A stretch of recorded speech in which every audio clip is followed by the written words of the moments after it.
Key considerations for formulation. When manufacturing biopharmaceuticals, the most important requirements are that they are safe, stable, pure, sterile, and effective. If the product does not meet the required standards, it may be ineffective or potentially dangerous to patients.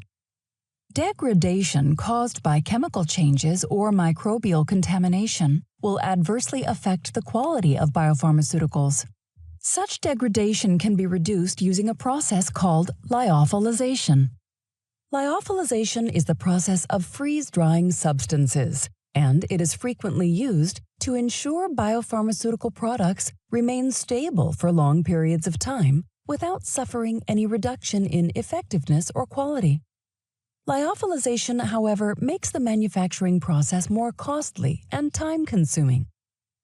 The perishability of biopharmaceuticals means that problems may arise if there are delays during the manufacturing process or in the administration of a drug once it has been reconstituted. Although lyophilization reduces the potential for damage to drugs, it does not eliminate all risks. What's more, the freeze-drying process itself has the potential to damage the delicate proteins used in many biopharmaceutical products. So, even though the long-term stability of proteins improves as a result of freeze-drying, additional excipients are still needed to protect them during lyophilization.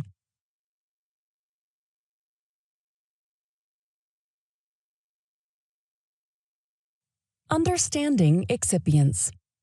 When deciding on the formulation for a product's final drug form, excipients are selected on the basis of their impact on the product's stability, its bioavailability, and its manufacturability.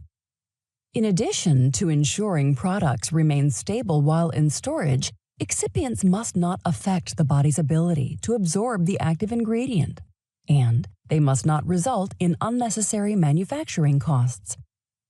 Other factors affecting the selection of excipients include the desired pH of the product, the reactivity and potency of the active ingredient, and its route of administration. The principal types of excipients used in biopharmaceutical manufacturing are antioxidants, buffers, bulking agents, chelating agents, complexation agents, delivery matrices, preservatives, stabilizers, surfactants, tonifiers.